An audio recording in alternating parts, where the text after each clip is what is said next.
உலகமெல்லாம் எனக்காதாயம் என வாழ்ந்தவர் மகிழ்ந்ததில்லை. ஆன்மாவே எனக்காதாயம் என வாழ்ந்தால் கவலை இல்லை. அழியும் செல்வம் சேர்ப்பதா அழிய ஆன்மாவை காப்பதா? அழியும் செல்வம் சேர்ப்பதா அழிய ஆன்மாவை காப்பதா?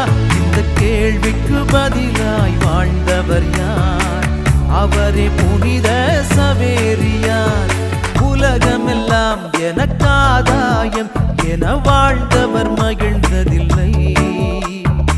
ஆன்மாவே எனக்காதாயம் என வாழ்ந்தால் கவலை இல்லை.